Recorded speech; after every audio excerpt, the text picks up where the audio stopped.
অন্তরে ঘৃণা করে সেই দোকানের পাশ থেকে লাথি মেরে চলে আসেন, সেই দোকানের কাছে থাকবেন না।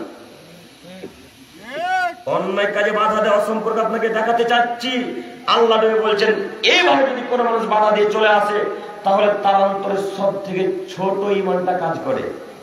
সহিহ মুসলিম ও মিসকাতের হাদিস। অতএব আপনাকে অনুরোধ করে বলতে চাই যে চোখের সামনে যত অন্যায় কাজকর্ম হবে আপনি যে কোনো মূল্যে বাধা দিবেন, ইনশাআল্লাহ বাধা দিতে পারবো, ইনশাআল্লাহ ইনশাআল্লাহ। সম্মানিত দিনী ভাই, যদি কোনো মানুষ অন্যায় কাজকর্ম থেকে বাধা না দেয়, যদি কোনো মানুষ অন্যায় কাজকর্ম থেকে বাধা না দেয়, তাহলে ওই গ্রামের উপরে আযাব চেপে আসবে, ওই গ্রামের উপরে আযাব নেমে আসবে। তখন সারা গ্রামের মানুষ আল্লাহর কাছে দোয়া করবে, কিন্তু আল্লাহ সেই দোয়া কবুল করবেন না। সহিহ হাদিস। একটু আপনাকে বলি, মনে করেন আপনাদের সাতক্ষীরাতে একটা মানুষ ফেন্সিডিল বিক্রয় করছে, বা মনে করেন কেউ মদ বিক্রয় করছে, বা কেউ হিরোইনের ব্যবসা করছে। আপনাদের এই সাতক্ষীরার এই গ্রামের মানুষ প্রায় লোকই জানে যে ওই লোকটা মদ বিক্রয় করে, প্রায় লোকই জানে যে ওই লোকটা গাঁজা বিক্রয় করে, প্রায় লোকই জানে যে ওই লোকটা হিরোইন বিক্রয় করে। এখন এই গ্রামের কোন মানুষ যদি বাধা না দেয়, সবাই যদি চুপচাপ থাকে, তাহলে আল্লাহ নবী বলছেন এই সব লোকের উপরে আযাব চেপে আসবে। আযাব যখন নেমে আসবে তখন গ্রামের সবাই দোয়া করবে আল্লাহর কাছে, কিন্তু এদের কারোর দোয়া আল্লাহ তাআলা কবুল করবেন না। বলুন আপনাকে আমি কি দিয়ে বুঝাবো?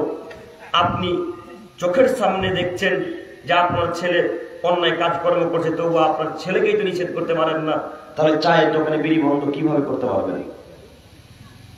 আপনার চোখের সামনে একটা ছেলে দুই কানে ইয়ারফোন লাগিয়ে নোংরা অশ্লীল ভিডিও দেখে, একবার নিষেধ করতে পারেন না, বলুন আপনি পাড়া প্রতিবেশী ছেলেদেরকে কিভাবে সতর্ক করবেন? সম্মানিত দিনী ভাই, আপনাকে আগে নিজে পরিবর্তন হতে হবে। একটু দেখি আল্লাহ তাআলা কি বলছেন। মহান আল্লাহ তাআলা বলেন, ওয়ালতাকুম মিনকুম উম্মাতুন ইয়াদউনা ইলাল খায়র। পৃথিবীর মানুষ, তোমাদের মধ্যে এমন একটা দল থাকা উচিত, তোমাদের মধ্যে এমন একটা গোষ্ঠী থাকা উচিত যে দল মানুষকে কল্যাণের দিকে ডাকবে।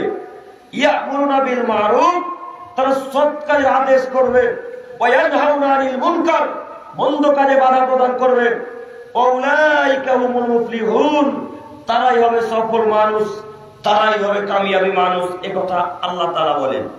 অত্র আয়াতে তিনটি বাক্য আল্লাহ তাআলা বলছেন, পৃথিবীর মানুষ, তোমাদের মধ্যে এমন একটা দল থাকতে হবে যেই দল মানুষকে কল্যাণের দিকে ডাকবে, যেই দল মানুষকে সৎ কাজের আদেশ করবে, যেই দল মানুষকে অন্যায় কাজে বাধা প্রদান করবে। একটু আপনি আমার দিকে লক্ষ্য করুন, আপনি এমন একটা দলের অন্তর্ভুক্ত যেই দল কল্যাণের আদেশ করতে বহু দূরের কথা, ভালো কাজের আদেশ করতে বহু দূরের কথা, অন্যায় কাজকর্ম করতে বাধ্য করে। আপনি এমন একটা দলের অন্তর্ভুক্ত যেই দল ভালো কাজে আদেশ করতে বহু দূরের কথা, অন্যায় কাজে বাধা প্রদান করতে সাহায্য করে। আপনি এমন একটা দলের সাথে যুক্ত যেই দল মানুষকে সাহায্য করতে বহু দূরের কথা, ইয়েতিমদের টাকা কিভাবে লুটে পুটে নিবে, বিধবাদের টাকা কিভাবে লুটে পুটে নিবে, এই আচার আচরণ আপনাকে শিখাই। এই দলের অন্তর্ভুক্ত আপনি, তাই না? এই দলের অন্তর্ভুক্ত আপনি। আপনাকে আল্লাহ বলছেন, পৃথিবীর মানুষ, তোমরা এমন একটা দলের অন্তর্ভুক্ত হও যেই দল মানুষকে কল্যাণের দিকে ডাকবে, যেই দল মানুষকে সৎ কাজে আদেশ করবে, যেই দল মানুষকে অন্যায় কাজে বাধা প্রদান করবে। সম্মানিত দিনী ভাই, একটু আপনাকে বলি, এমন দলের সাথে থাকেন যেই দল কোরআন হাদিস দিয়ে চলে, এমন দলের অন্তর্ভুক্ত হন যেই দল সৎ কাজের আদেশ করে, এমন দলের অন্তর্ভুক্ত হন যেই দল ভালো কাজের আদেশ করে, এমন দলের অন্তর্ভুক্ত হবেন না যেই দল শিখায় যে বনের জমি কিভাবে দখল করতে হয়। এরকম দলের অন্তর্ভুক্ত হওয়া যাবে না। একটু আপনাদেরকে বলি, হয়তো কথা বুঝতে পারলেন না, একটু আমার দিকে তাকান। সম্মানিত যুবক ভাইরা, একটু আমার দিকে দেখুন, দেখি তো আপনাকে বোঝাতে পারি কিনা। আপনাকে আমি দেখাতে চাইছি, আল্লাহ বলছেন তোমরা এমন একটা দলের সাথে যুক্ত থাকো, এমন একটা কওমের সাথে থাকো যে দল, যে গোষ্ঠী মানুষকে কল্যাণের দাওয়াত দিবে এবং সৎ কাজের আদেশ করবে, অন্যায় কাজে বাধা প্রদান করবে। একটু যুবক ভাই আপনাকে বলি, আপনার বাপ অন্য কোন দলের অন্তর্ভুক্ত আছে, যাই হোক নাম নিতে চাই না, এটা আমার বাংলাদেশ, নাম নিলেই কেস হয়ে যাবে, তাই না? তাই আপনাকে আমি নাম না নিয়ে বলতে চাইছি, একটু আপনি আমার দিকে লক্ষ্য করুন। আপনি এমন দলের অন্তর্ভুক্ত আছেন যে দল আপনাকে শিখিয়েছে যে এতিমের টাকা কিভাবে নিতে হয়, ওই বিধবাদের টাকা কিভাবে নিতে হয়, বনের জমি কিভাবে দখল করতে হয়, এই নিয়ম নীতি আপনাকে শিখিয়েছে। একটু যুবক ভাই আপনাকে বলি, আপনার আব্বুর কাছে আপনার ফুফুর জমি এখন পর্যন্ত আছে, আপনার আব্বু আপনার ফুফুকে জমি ফেরত দেয়নি? আছে এরকম পরিবার? আছে না? আচ্ছা আপনাকে বলছি, আপনার দাদুর মরা আজকে 10 বছর বা 12 বছর 13 বছর মরা, আপনার দাদুর মরা, তো আপনার আব্বা যদি জমি পায় সকালে, তো আপনার ফুফু বই গেলেন একসাথে? জি একসাথে পাবে, একসাথে। তো আপনার দাদুর মরণ আজকে 13 বছর, আপনার বাপ আজ পর্যন্ত আপনার ফুফুকে জমি দেয়নি, বলেন তাহলে আপনার আব্বুর অবস্থা কেমন? আপনার আব্বু তাহলে ভালো দলের অন্তর্ভুক্ত আছে? জি আপনার আব্বু এখন পর্যন্ত ফুফুর জমি ফেরত দিল না কেন? আপনার আব্বুকে বলিয়েন, আব্বু শুনুন, আপনাকে আল্লাহ নবী বলেছেন, আব্বু শুনুন, আপনাকে আল্লাহ নবী বলেছেন, মালা খাদা সিবরান মিনাল আরজি জুলমান ফাইন্নাহু ইউতাওয়াকু ইলা ইয়াউমিল কিয়ামা। আদমের ছেলে মেয়ে যদি কোনো মানুষ 1 বিঘত জমি জোরপূর্বক দখল করে নেয়, আদমের ছেলে মেয়ে যদি কোনো মানুষ জোরপূর্বক 1 বিঘত জমি দখল করে নেয়, কিয়ামতের মাঠে আল্লাহ তাআলা 7 তলব জমি তার ঘাড়ের উপরে চাপিয়ে দিয়ে তাকে বলুন, হাত্তা ইউজা বাইনান নাস, আপনি এখন চলতে থাকুন ইলা ইয়াউমিল কিয়ামা, কিয়ামত যতদিন পর্যন্ত না হচ্ছে। বলুন আপনার অবস্থা কেমন হবে? আপনারা চাষি মানুষ কি? চাষি মানুষ, তার মানে জমির আল বুঝেন? আল বুঝেন কি? জমির আল, পাগার, পাগার। জমির আল কিছুদিন আগে ছিল এত চওড়া যে আল দিয়ে 5-6 জন মানুষ একসাথে চলাচল করত। ওই আলটা আপনি চাষি মানুষ, যত বর্ষাকাল এসেছে বর্ষাতে জমি কাটতে কাটতে কাটতে কাটতে কাটতে কাটতে এখন এই পর্যায়ে রেখেছেন।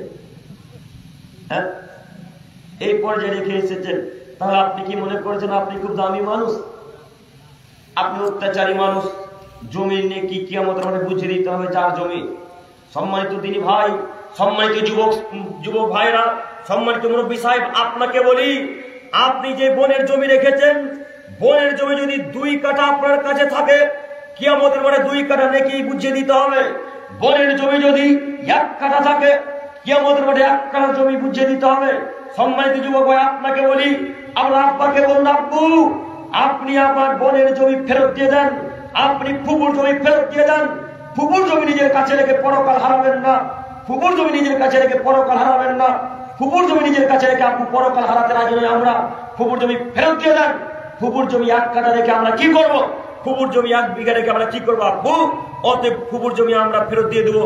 এই বাক্য বলতে পারবো আব্বাকে? বলতে পারবো আব্বাকে ইনশাল্লাহ? আব্বুকে বলেন, নইলে আল্লাহ কিয়ামতের মাঠে আপনার আব্বুকে হয়তো জাহান্নামে দিবেন, তখন আপনি কিছুই করতে পারবেন না। অতএব সমস্ত দিনই ভাইদের উদ্দেশ্যে বলতে চাইছি, যত বোনের জমি, যত ভাইয়ের জমি জোরপূর্বক দখল করে রেখেছেন, এই সব জমি ফেরত দিয়ে দিতে হবে। আর একটা দুঃখের বিষয় যে কত যুবক আছে বাপ মাকে নিরবত নিয়ে গিয়ে, অফিসে নিয়ে গিয়ে যত জমি জায়গা সব নিজের নামে করে নিয়েছে। এরকম ভারত বাংলাদেশে নাই?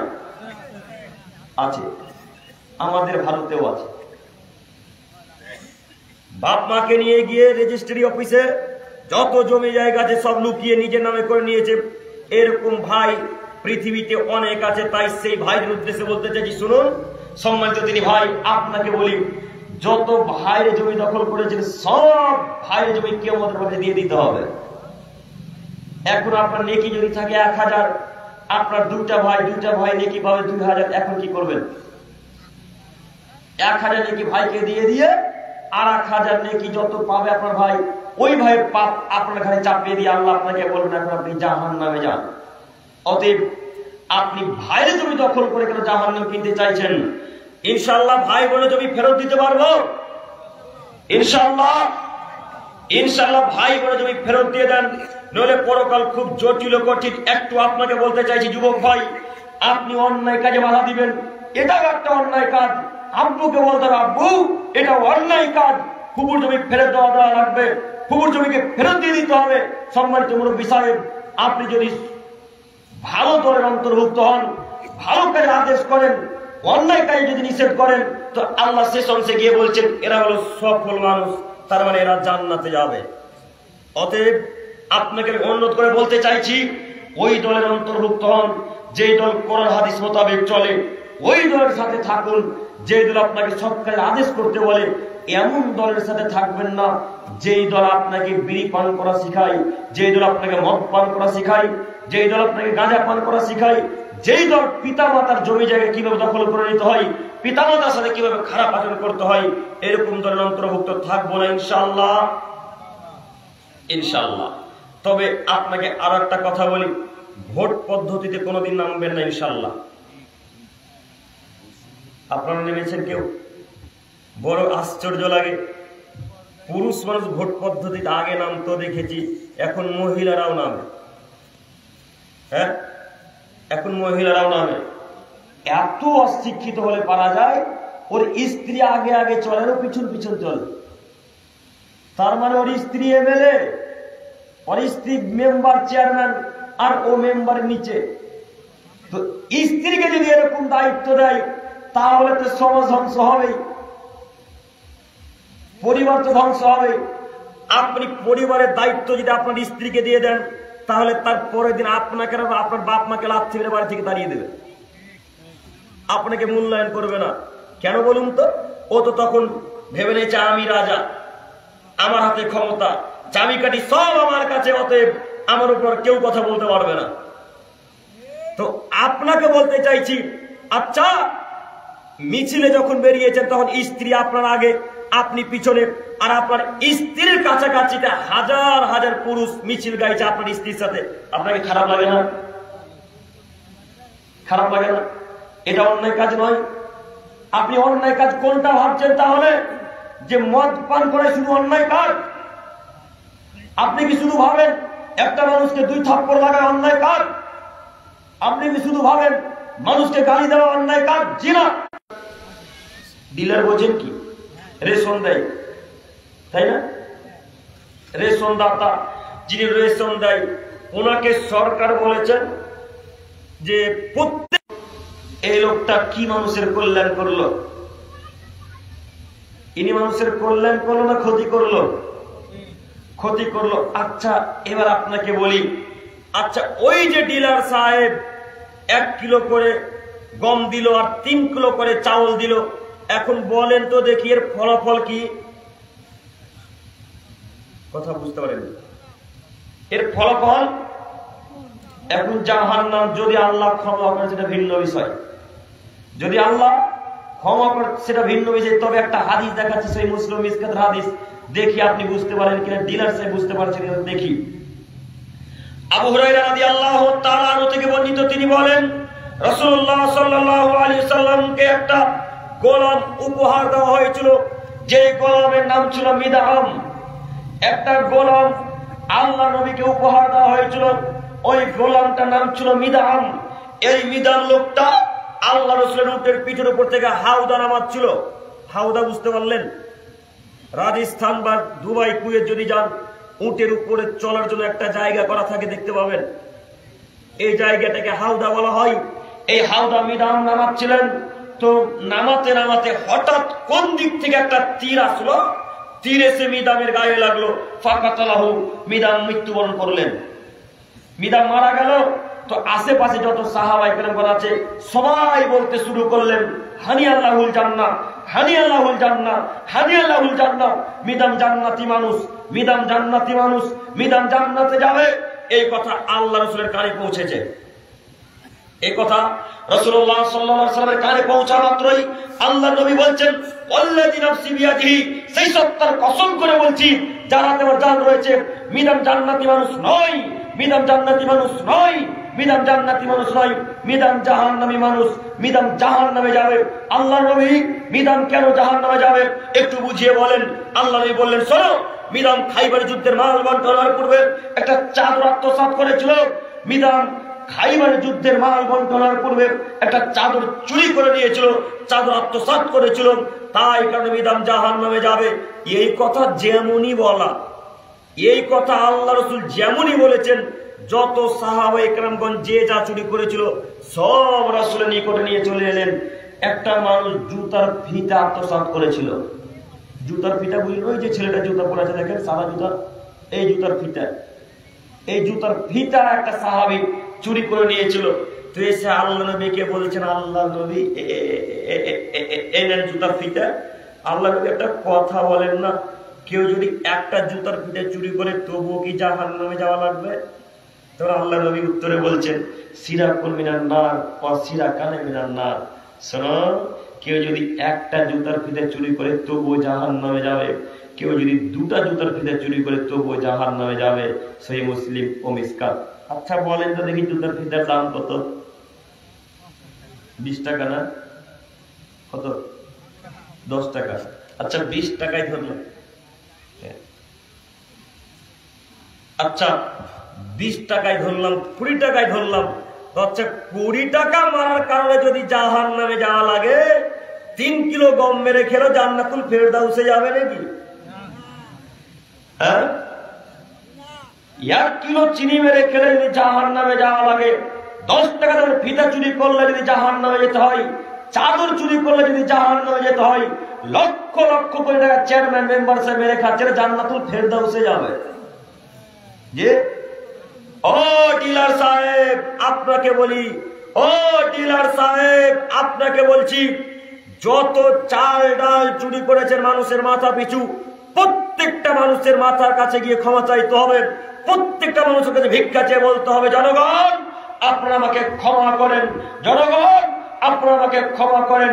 ডিলার সাহেব আপনাকে একটা উপদেশমূলক কথা দিয়ে বলি, আপনার অসম্ভব সাতক্ষীরার মানুষের সকলের কাছে যাওয়া, তাই না? সাতক্ষীরার প্রত্যেকটা মানুষের কাছে যাওয়া অসম্ভব।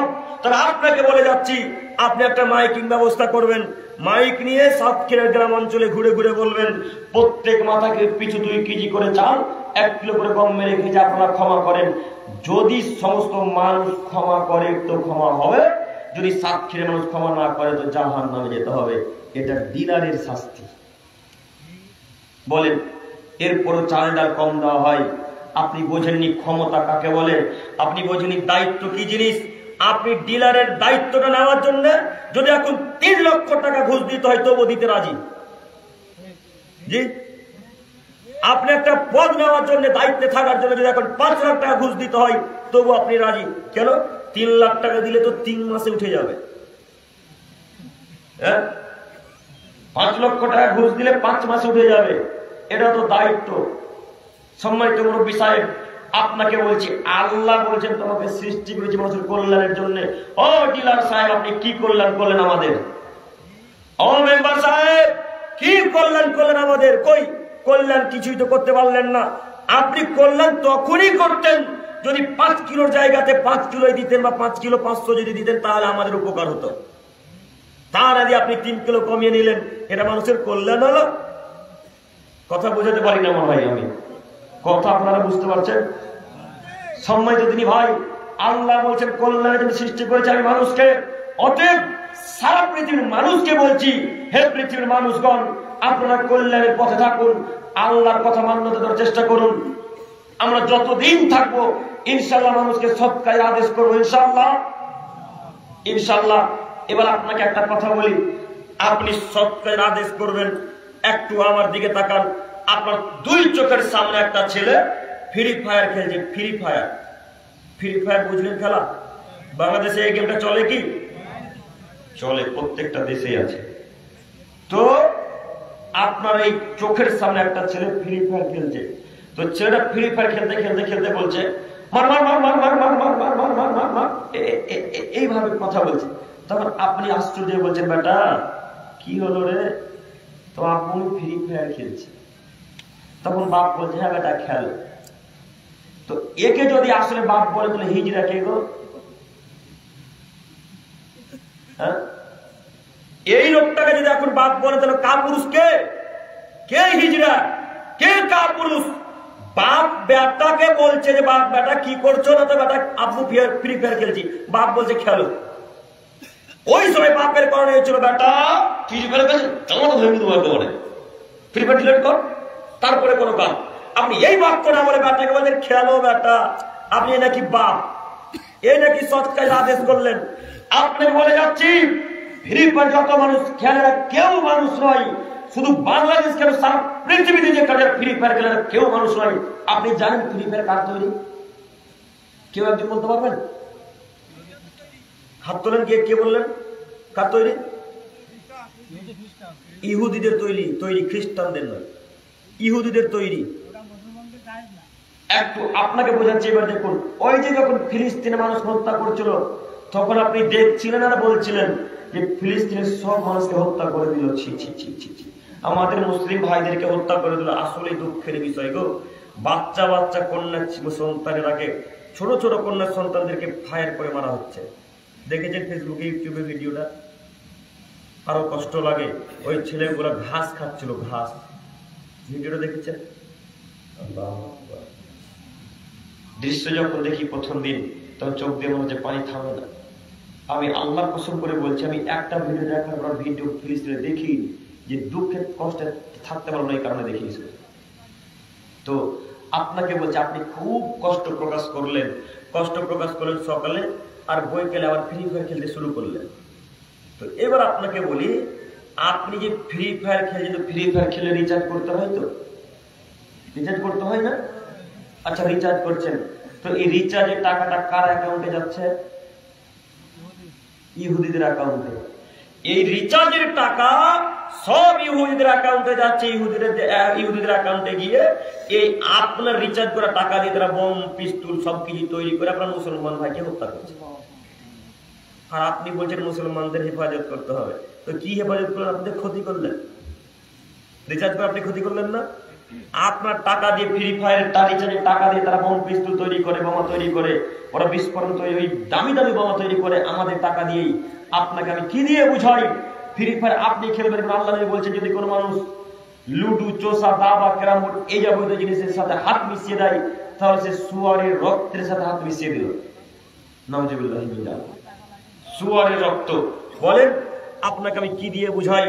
আপনার চোখের সামনে আপনার ছেলেটা নোংরা কাজকর্ম করে, অশ্লীল ভিডিও দেখে, এই খারাপ জিনিস খেলে, আপনি নিষেধ করতে পারেন না। আপনি কখনো সৎ কাজে আদেশ করবেন, কখনো অন্যায় কাজে বাধা দিবেন, কখনো অন্যায় কাজে নিষেধ করবেন। আপনি সম্মানিত বড় বিষয়, আপনাকে আমি বারবার বলতে চাইছি, অন্যায় কাজে বাধা দেওয়ার চেষ্টা করুন। আল্লাহ আমাদেরকে জান্নাত দিবেন, কথা আল্লাহ নিজে বলছেন। অতএব যদি চোখের সামনে কোনো মানুষ অন্যায় কাজকর্ম করে, যে কোনো মূল্যে বাধা দিব। একটু এরপরে একটা আয়াত বলি, তারপরে এই জায়গাতে আবার ফিরে আসবো। কথা শুধু মাথাতে রাখবেন। মহান আল্লাহ তাআলা লোকমান হাকিমের কথাকে নকল করে কোরআন মাজিদের মধ্যে পেশ করছেন। লোকমান হাকিমকে চেনেন? নাম শুনেছেন না? লোকমান হাকিম একজন সাধারণ জ্ঞানী গুণী মানুষ, তিনি কোন নবী রাসূল ছিলেন না। লোকমান হাকিম কোন নবী রাসূল ছিলেন না, তিনি একজন সাধারণ মানুষ, খুব জ্ঞানী সম্মানিত মানুষ। তিনি তার ছেলেকে উপদেশ দিয়েছিলেন। তো তার কথাটা আল্লাহ তাআলা এত পছন্দ করলেন, তার কথাটা আল্লাহ তাআলা এত পছন্দ করলেন, তার কথা পছন্দ করে আল্লাহ তাআলা কোরআন মাজিদের মধ্যে তুলে দিয়ে সারা পৃথিবীর মানুষকে বলতে বাধ্য করলেন, পৃথিবীর মানুষ লোকমান হাকিম যা বলেছে তোমরাও তোমাদের ছেলে মেয়েকে বলো। লোকমান হাকিম যা তার ছেলে মেয়েকে বলেছে তোমরাও বলো। লোকমান হাকিম কি বলেছে? লোকমান হাকিম তার ছেলেকে বলছে, ইয়া বুনাইয়া, হে আমার আব্বু, আকিমিস সালাত, তুমি সালাত আদায় করবে। ওয়া'মুর বিল মারুফ, সৎ কাজের আদেশ করবে। ওয়ানহা আনিল মুনকার, মন্দ কাজে বাধা প্রদান করবে। অসবির আলা মা আসাবাক, আব্বু যখন তুমি অন্যায় কাজে বাধা দিবে তখন সাতক্ষীরার মানুষ, বাংলাদেশের মানুষ তোমাকে গালি গ্লুজ করবে, তোমার উপর লাঠিচার্জ করবে, তোমাকে মারবে আব্বু, তখন তুমি ধৈর্য ধারণ করবে। কথা বুঝতে পারেননি? আব্বু যখন তুমি সৎ কাজের আদেশ করবে, অন্যায় কাজে বাধা প্রদান দিবে, তখন তোমাকে গ্রামের মানুষ কটু কথা বলবে, তোমার বিরুদ্ধে কথা বলবে, তোমাকে গালি দিবে, তোমার বিপক্ষে যাবে সমস্ত মানুষ। আব্বু তখন তুমি আল্লাহর উপরে ধৈর্য ধারণ করবে। এ বাক্য আল্লাহ তাআলা কোরআন মাজিদের মধ্যে বলছেন লোকমান হাকিমের কথাকে। একটু লোকমান হাকিম তার ছেলেকে বলছেন, আব্বু সালাত আদায় করবে, মানুষকে সৎ কাজের আদেশ দিবে, অন্যায় কাজে বাধা প্রদান করবে। একটা আয়াত এখানে রেখে আর একটা আয়াত বলে দুইটা আয়াতের ব্যাখ্যা একসাথে বোঝাতে চাইছি, একটু আমার দিকে তাকান। মহান আল্লাহ তাআলা লোকমান হাকিমের কথাকে বেশ করে বলছেন। লোকমান হাকিম তার ছেলেকে বলেছেন, ইয়া বুনাইয়া, হে আমার আদরের ছেলে, লা তুশরিক বিল্লাহ, আব্বু তুমি শিরক করো না, ইন্নাশ শিরকা লাযুলমুন আযীম, নিশ্চয়ই অবশ্যই শিরক পৃথিবীর সবথেকে বড় অপরাধ। নিশ্চয়ই অবশ্যই শিরক পৃথিবীর সবথেকে বড় অপরাধ, পৃথিবীর সবথেকে বড় গুনাহ হচ্ছে শিরক। অতএব আব্বু তুমি শিরক করো না। এই কথা কে কাকে বলছেন? বাপ ছেলেকে বলছেন। এবার আপনাকে বলি, লোকমান হাকিম বলতে পারে আব্বু তুমি মাজারে যেও না। লোকমান হাকিম তার ছেলেকে বলতে পারে আব্বু মাজারে চাদর চড়াইও না। লোকমান হাকিম তার ছেলেকে বলতে পারে আব্বু তুমি হাতে কালো ধাগা লাল ধাগা বেঁধো না। লোকমান হাকিম তার ছেলেকে বলতে পারে আব্বু গলাতে, কোমরে, এই বাহুতে লাল ধাগা কালো ধাগা তাবিজ বেঁধো না। লোকমান হাকিম বলতে পারে, আপনি বলতে পারেন না? আপনি কেন বলতে পারেন না? আপনার চোখের সামনে একটা ছেলে কালো ধাগা বেঁধে থাকে, অথচ নিষেধ করতে পারেন না। কালো ধাগা বুঝলেন কি? ওর কবজি, এই কবজি বলেন তো, এটা ওর কবজিতে লাগছে তো বলছে কালো ধাগা বাঁধলে নাকি কবজি লাগা ভালো হয়ে যাবে।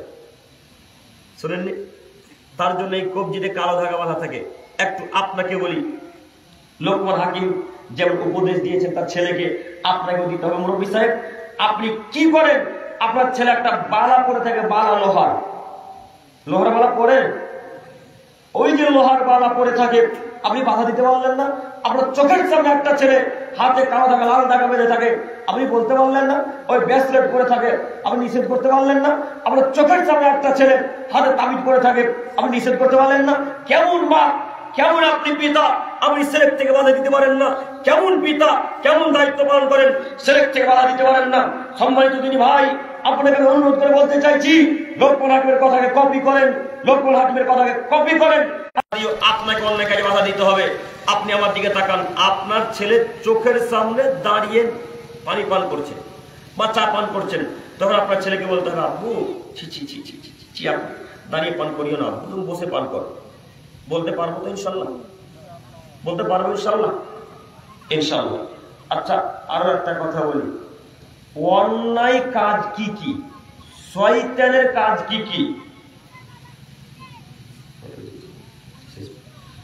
শয়তানের কাজ কি কি? আপনাকে যদি আমি এখন বিশ্লেষণ করতেই থাকি, শয়তানের কাজ শেষ হবে? শেষ হবে গো? শয়তানের কাজ শেষ হবে না। তো দুই একটা কথা বলি, প্রোগ্রাম শেষ করবো ইনশাল্লাহ। আমাকে চিঠি দেওয়া হয়েছে, একটু আমার দিকে তাকান। শয়তানের কাজ হলো সুদ নেওয়া। সুদ বাংলাদেশে চলে না, আলহামদুলিল্লাহ চলে। শয়তানের কাজ হলো বন্ধন নেওয়া, বন্ধন দেওয়া। বন্ধনটা বুঝতে পারলেন না মনে হয়? বন্ধন বুঝতে পেরেছেন? বন্ধক বলেন। আচ্ছা, শয়তানের কাজ হলো বিড়ি, সিগারেট, মদ, গাঁজা খাই পান করা। কার কাজ? শয়তানের কাজ।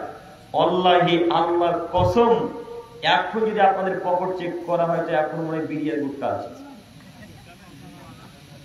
বিড়ি আছে না?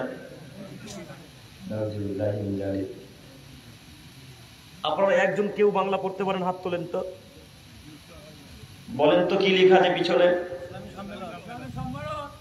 কি লেখা আছে শুনতে পেয়েছেন ওনার কথা? কি লেখা আছে বললো? ইসলামী সম্মেলন। ও যুবক ভাই, এটা ইসলামিক সম্মেলন, তোমার দুর্গা পূজার মেলা নয় যে তুমি দুর্গা পূজাতে মদ গাঁজা খেয়ে আসবা, এটাই সেই দুর্গা পূজার প্যান্ডেল নয়। তুমি তো কাপুরুষ, তোমাকে চিনি, তুমি দুর্গা পূজাও দেখতে যাও না? তুমি তো বেহায়া কাপুরুষ। তুমি আজকে ক্রিসমাস ডে পালন করেছে। ক্রিসমাস ডে বুঝলেন না? 25শে ডিসেম্বর বড়দিন। বড়দিন আপনার বাপের বড়দিন? সব তো খ্রিস্টানদের দিন এইগুলো। আপনি কোনো দিন মানলেন? কত বড় শিক্ষিত হলে বড়দিনকে পালন করে। 25শে ডিসেম্বর নাকি বড়দিন? কবে বড়দিন পার হয়ে গেছে? আজকে 25শে ডিসেম্বরটা বড়দিন নামে চালিয়ে দিচ্ছে। আপনি শুনুন, আপনাকে অনুরোধ করে বলি, আল্লাহ নবী আপনাকে উদ্দেশ্য করে বললেন, মান তাসাব্বাহা বিকওমিন ফাহুয়া মিনহুম। আদমের ছেলে মেয়ে শোনো, যদি কোনো মানুষ কোনো জাতিকে অনুসরণ করে চলে, যদি কোনো মানুষ কোনো জাতিকে মেনে চলে, তাহলে ওই জাতি যাবে যেখানে, এই ছেলেটাও যাবে সেখানে। আচ্ছা বলেন, যত যুবক আজকে বড়দিনকে মেনেছে, এই দিনটা কি মুহাম্মদ সাল্লাল্লাহু আলাইহি সাল্লামের? কার এটা দিন? খ্রিস্টানদের দিন। তো খ্রিস্টানরা যদি এখন জান্নাতে যায়, আপনিও জান্নাতে যাবেন। খ্রিস্টানরা যদি এখন জাহান্নামে যায়, তো আপনিও জাহান্নামে যাবেন। বিবেচনা আপনার কাছে, বলুন তো, খ্রিস্টানরা জান্নাতে যাবে না জাহান্নামে? জাহান্নামে। বিবেচনা করে চলিয়েন। আরো দুঃখের বিষয়, আপনার ছেলের চুল কাটা দেখলে আমরা আশ্চর্য হই। একদিকে চুল নাই, এইদিকে চুল আছে। এটা মানে মুহাম্মদ সাল্লাল্লাহু আলাইহি ওয়াসাল্লামের নীতিতে চুল কাটা। সব কাদের নীতি এগুলো? সব ইহুদি খ্রিস্টানদের নীতিতে চুল কাটা। অতএব আপনাকে বলি যে এই শয়তানি কাজ থেকে বিরত থাকতে হবে যে কোনো মূল্যে। তার একটা কথা বলে আজকের আলোচনা শেষ। একটু আমার দিকে তাকান। বন্ধন, বন্ধনের একটা ব্যবস্থা জিন্দেগিতে করবো না ইনশাল্লাহ। ইনশাল্লাহ বন্ধনের ব্যবস্থা ইনশাল্লাহ জিন্দেগিতে করবো না। আর বন্ধন যদি নিয়েও থেকে থাকেন, যত বন্ধন আছে সব বন্ধন শেষ করে দেওয়ার জিন্দেগিতে নেব না। ইনশাল্লাহ পারবো? ইনশাল্লাহ। আল্লাহ তুমি আমাদেরকে কবুল করো, সকলে বলি আমিন। সম্মানিত দিনী ভাই, আমরা অনেকক্ষণ থেকে আলোচনা শুনলাম, সেই সন্ধ্যা থেকে আলোচনা হচ্ছে। তো আপনাদের উদ্দেশ্যে সকলকে বলি, যে যেভাবে আলোচনা করলেন সকলেই প্রায় হাদিস কোরআন থেকে আলোচনা রেখেছেন। তাই সমস্ত দিনী ভাইদের উদ্দেশ্যে বলতে চাইছি, আমরা সেই মোতাবেক আমল করার চেষ্টা করবো ইনশাল্লাহ। ইনশাল্লাহ। আল্লাহ তুমি আমাদেরকে কবুল করে নাও, সকলে বলি আমিন। পরিশেষে দোয়া করি, হে প্রভু দয়াময়, আমরা যারা সেই সন্ধ্যা থেকে আলোচনা শুনছি, আল্লাহ তুমি আমাদের সকলের ছোট বড় গুনাহগুলোকে ক্ষমা করে দাও, সকলে বলি আমিন। পরিশেষে দোয়া করি, হে প্রভু দয়াময়, তুমি আমাদের সকলকে অন্যায় কাজে নিষেধ, সৎ কাজের আদেশ করা তৌফিক দান করো, সকলে বলি আমিন। পরিশেষে দোয়া করি, হে প্রভু দয়াময়, আমরা যারা এতক্ষণ পর্যন্ত আলোচনা শুনলাম, আল্লাহ সেই সব বিষয় সম্পর্কে আমাদেরকে মেনে চলার তৌফিক দান করো এবং তোমার রাসূলের দেওয়া পদ্ধতিতে চলার তৌফিক দান করো, সকলে বলি আমিন। পরিশেষে দোয়া করি, হে প্রভু দয়াময়, আমাদের পিতামাতা যারা হেকাল ছেড়ে পরকালে পাড়ি দিয়েছে, আল্লাহ তুমি আমাদের সকলেরই পিতামাতার কবর আযাবকে মাফ করে দিয়ে জান্নাতুল ফিরদাউস দান করো, সকলে বলি আমিন। এখান থেকে আলোচনা শেষ করলাম।